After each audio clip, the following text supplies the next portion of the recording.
Good morning guys, ito ngayon guys, gagawin ko ngayon. Araw wala kasi kuryente ngayon dito sa bahay, sa Bakaking.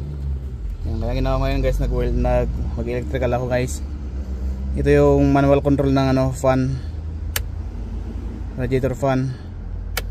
Tapos yung aircon fan din. Tapos ito nga gagawin ko ngayon guys, mag-electrical ako ngayon guys. Yan na, ito yung inverter guys. Ilalagay ko yan para off and on. Ang bagal kasi guys na pag ito yung ginagamit na ganito pang charger guys, walang kwenta, basura ito guys. Hindi nakaka-charge yan guys, kaya direkta na lang na inverter kanya guys, 220 para yung charger mismo mas mabilis pa. So ito ang gagamitin kong wiring from battery ito dito, tapos ito naman, ito rin guys, ito hanggang sa likod guys. Pakita ko na lang sa inyo mamayang update para mayroon doon. Doon ko ilalagay mismo sa likod, yan sa babaw. Yan guys, nagabit ko na yung black negative. Dito mo tayo sa red guys, positive.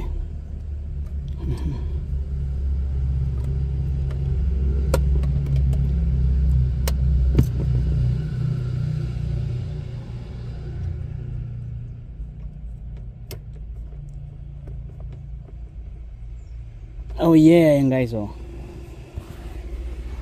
Yan guys, ka-wired na sa battery na lang.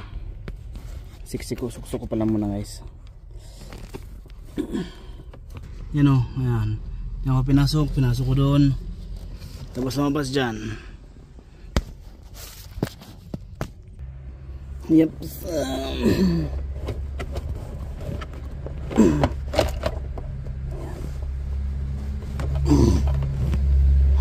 Guys, nakaset na siya may sobra lang kasi dito guys, yan sobra, kaya hilahin ko sa labas.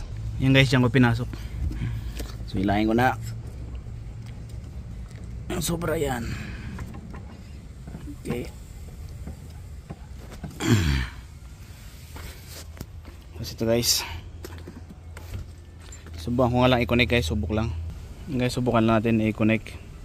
Subok lang. Yan guys, positive. Ba't nag-spark guys? Naka-on yata doon. Naka-off naman guys. Itong on. Off. Bakit nag-spark doon? Yung guys, malinaw naman Yung black negative, yung black malinaw naman, 'di ba? At yung white positive. Bakit nag-spark doon guys? Naka-off naman yan ito yung on. Bakit nag-spark doon? Dapat walang spark doon. Okay, yan guys, pinag-split na negative. Yan, may kunting spark guys. Okay, try natin doon. Yan guys, oops.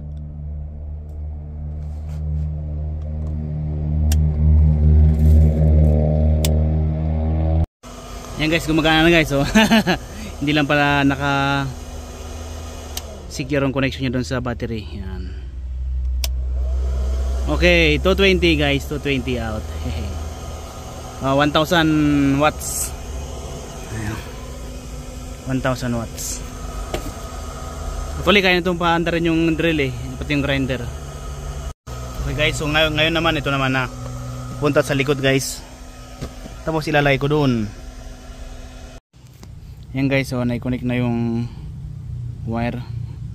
Hinigipitan ko na guys itong last negative. Yun ang kagandahan guys ng ganito na connector. Marami kang pwedeng itap. Saka maigpit. Yan. Highly recommend guys itong gantong battery connector. Kaya check natin sa loob. Okay, nakasit na guys. Yan. 1, 2, 3. Oh yeah. Yan guys, magana. 220 yan guys. Inverter. Ito guys, mayroon akong nakita mga old na wire. Hindi ko lang kung saan ko nagaling to, pero okay pa naman siya guys. Linisan ko lang. Itong sasaksak ko doon. Ito po si on to, ganun. Oh, gumagana. So sweet, so sweet. Ito guys, bumili na nga ako ng outlet nagastusan ako ng 170.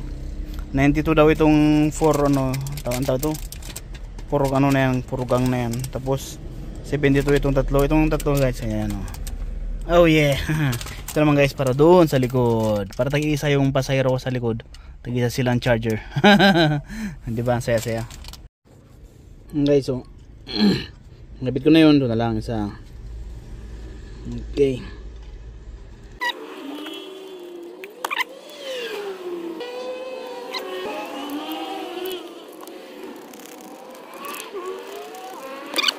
Guys, ngayon nakikabit ko na guys.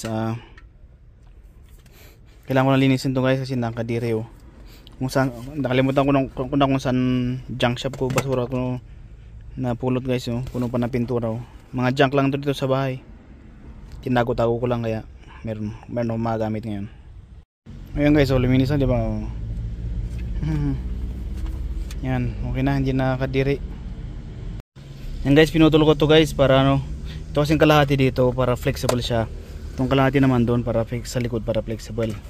At ito nga pala yung nilagay kong ano, line niya dito guys, ano. Tutulak-tulak ko na lang guys, ano. Ayan, dito na siguro. Yan guys, medyo gumagabi na guys oh. At yan guys, itong bala kong lagyan ng ano ng outlet dito sa ano, sa harap ng driver dyan guys. Yan. Pero kailangan kong butasan para lagyan ko ng rivet guys. Yan, so yan sinaksa ko na guys, at saka ito ang gamitin ko guys, 220 rin to guys. 220.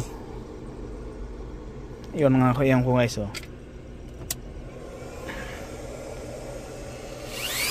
Oh wow.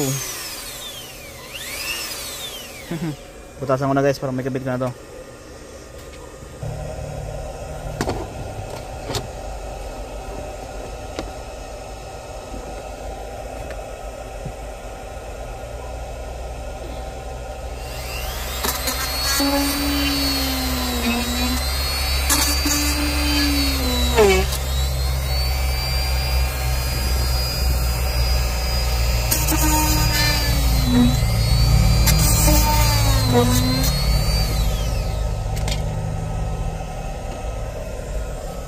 Hindi ba guys, nabutas? Palagyan ko para sumakto yung rivets. Ayun guys, so yung wiring nyo, pinadaan ko doon sa ibabaw guys, yan. Okay, dumaan dito.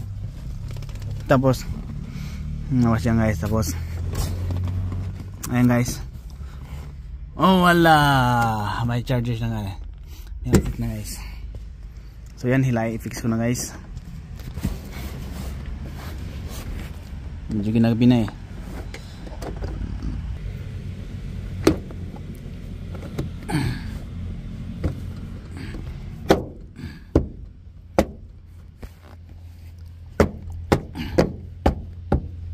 Ayan guys, okay. Ayan guys, labas ko na lang ito. Ayan. Ay, sobrahan.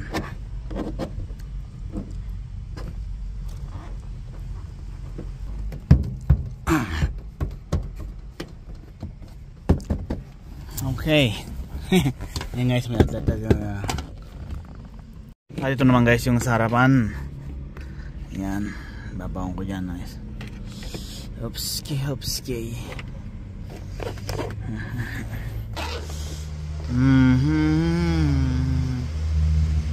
Okay.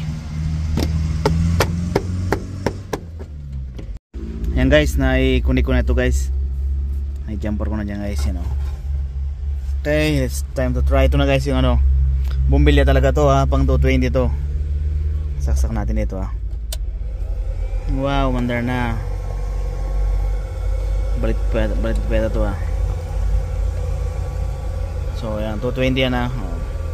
Linaw guys, ang linaw. Oops. Nasasak mo naman to guys. Itong aking extension.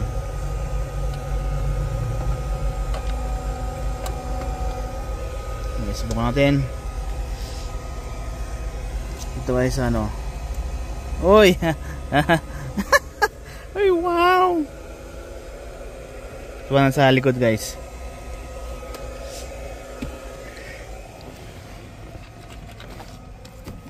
Guys, buwan sa likod ha. Uy, wow. Wow, sana all. 220 inside the car.